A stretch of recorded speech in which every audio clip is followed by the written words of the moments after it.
Halo semua, selamat malam dari sini.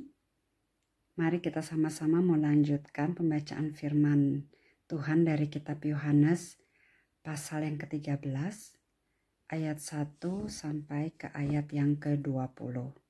Kita doa dulu ya. Terima kasih Bapa Surgawi untuk kesempatan yang Kau berikan kami untuk membaca di dalam firman-Mu hari ini. Kami mau menghargai firman-Mu Tuhan, karena firman-Mu inilah yang menuntun kami.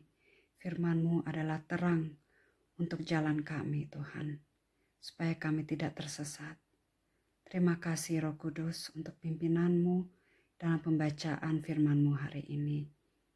Kami serahkan waktu ini ke dalam tangan-Mu Tuhan. Di dalam nama Yesus Tuhan kami mengucap syukur. Amin. Oke. Mari kita baca sama-sama. Sementara itu, sebelum hari raya Paskah mulai, Yesus telah tahu bahwa saatnya sudah tiba untuk beralih dari dunia ini kepada Bapa. Sama seperti Ia senantiasa mengasihi murid-muridnya, demikianlah sekarang Ia mengasihi mereka sampai kepada kesudahannya. Mereka sedang makan bersama dan iblis telah membisikkan rencana dalam hati Yudas Iskariot, anak Simon, untuk mengkhianati Dia. Yesus tahu bahwa Bapanya telah menyerahkan segala sesuatu kepadanya dan bahwa Ia datang dari Allah dan kembali kepada Allah.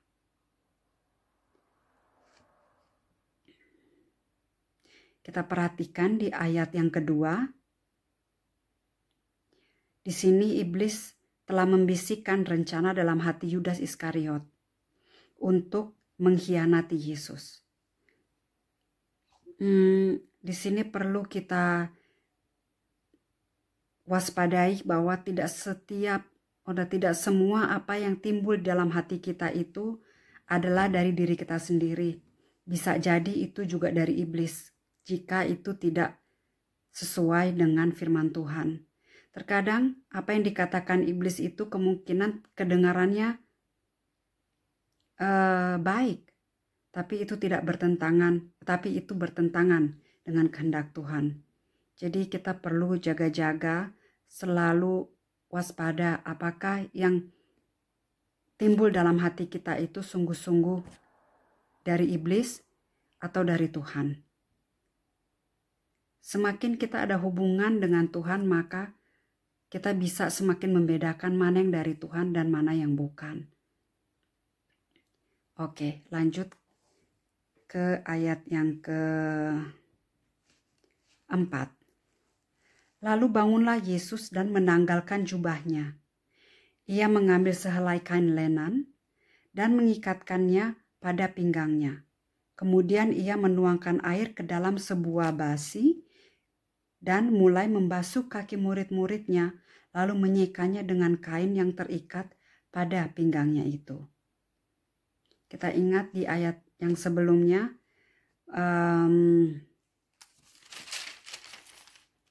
di pasal 12, di mana Tuhan Yesus diurapi dengan minyak wangi narwastu oleh oleh Maria.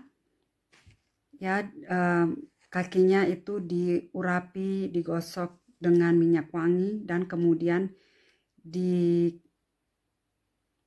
diseka dengan rambutnya. Nah, di sini Tuhan Yesus menunjukkan bahwa Dia juga mempunyai hati seorang pelayan. Dia mempunyai hati rendah. Dia memiliki hati yang rendah. Meskipun dia tahu dia itu Tuhan, dia itu anak Allah, tetapi dia juga memiliki hati yang rendah. Ya, tidak seperti kebanyakan penguasa-penguasa di dunia ini, raja-raja atau presiden, pokoknya orang-orang yang berpangkat tinggi, kebanyakan mereka itu suka memerintah, tidak tahu bagaimana caranya melayani orang-orang di bawah mereka yang memiliki posisi yang lebih rendah. Tetapi Yesus itu beda. Dia itu yang tertinggi, tetapi dia mau menaruh dirinya ke tempat yang paling rendah. Dalam hal ini, dalam pembacaan hari ini, dia itu merendahkan dirinya dan mencuci kaki murid-muridnya. Mari kita lanjut. Ayat yang kelima. Kemudian ia menuangkan ayat yang ke-6. Maka sampailah ia kepada Simon Petrus. Kata Petrus kepadanya, Tuhan, engkau hendak membasuh kakiku? Jawab Yesus kepadanya, apa yang kuperbuat engkau tidak tahu sekarang, tetapi engkau akan mengertinya kelak. Kata Petrus kepadanya, engkau tidak akan membasuh kakiku sampai selama-lamanya. Jawab Yesus, jikalau aku tidak membasuh engkau, engkau tidak mendapat bagian dalam aku. Saya bisa mengerti juga ya kenapa Petrus gak mau kakinya dicuci sama Tuhan Yesus. Karena Petrus itu melihat bahwa Yesus itu adalah Mesias.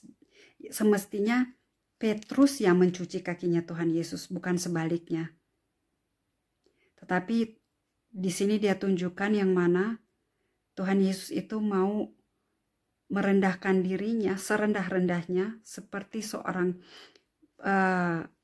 hamba di hadapan murid-muridnya. Oke, ayat yang ke-9.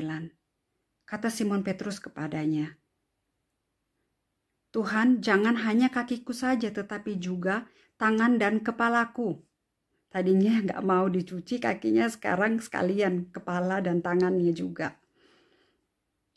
Karena itu ya, karena kata-kata Tuhan Yesus tadi. Kalau dia kakinya tidak dicuci oleh Tuhan Yesus, maka dia tidak mendapat bagian di dalam Tuhan Yesus. Maksudnya itu tidak dapat bagian dalam, tidak bisa mengerti apa yang mau diajarkan Tuhan Yesus kepada Petrus. Ya, atau maksudnya kepada murid-muridnya. Ayat 10, kata Yesus kepadanya, barang siapa telah mandi, ia tidak usah membasuh diri lagi selain membasuh kakinya. Karena ia sudah bersih seluruhnya, juga kamu sudah bersih, hanya tidak semua. Sebab ia tahu siapa yang akan menyerahkan dia. Karena itu ia berkata tidak semua kamu bersih.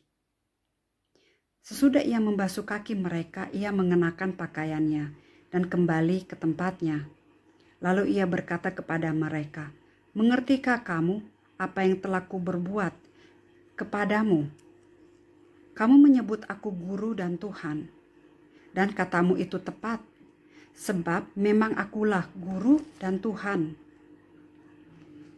Jadi jikalau akulah guru dan Tuhan, ayat ke-14, jadi jikalau aku membasuh kakimu, aku yang adalah Tuhan dan gurumu, maka kamu pun wajib saling membasuh kakimu.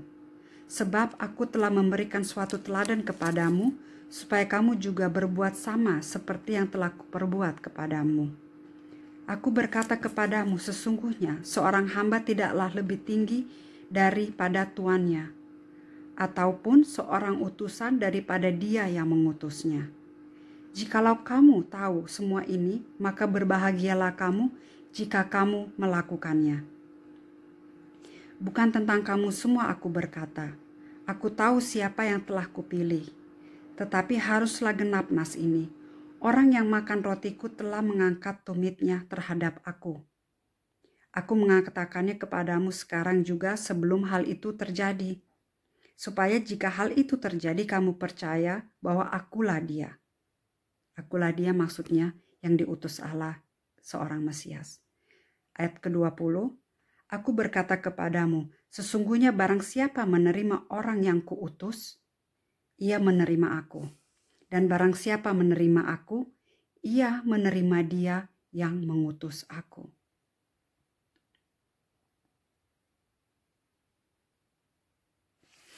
Oke, jadi pembacaan hari ini fokusnya itu terletak di dalam kerendahan hati. Jadi kalau Tuhan Yesus yang adalah guru dan Tuhan mau menempatkan dirinya serendah-rendahnya menjadi seperti hamba untuk mencuci kaki murid-muridnya, maka selayaknya kita yang hamba-hambanya juga, anak-anak Allah yang hidup, maka hendaknya kita juga saling melayani satu dengan yang lain. Kita mau saling merendahkan hati kita antara satu dengan yang lain. Tidak ada yang lebih besar, tidak ada yang lebih hebat, hanya satu yang paling besar dan hebat, yaitu Tuhan Yesus sendiri. Ya, jadi mari kita saling melayani, kita mau saling merendahkan hati kita terhadap satu dengan yang lain. Kita sesama anak-anak Allah yang dikasihi Tuhan. Supaya gambaran Yesus itu semakin terlihat di dalam kehidupan kita. Dan orang-orang yang belum percaya kepada Tuhan Yesus bisa percaya melalui kehidupan kita. Oke, sampai di sini dulu pembacaan hari ini. Disambung lagi besok. Oke, Tuhan memberkati. Dadah.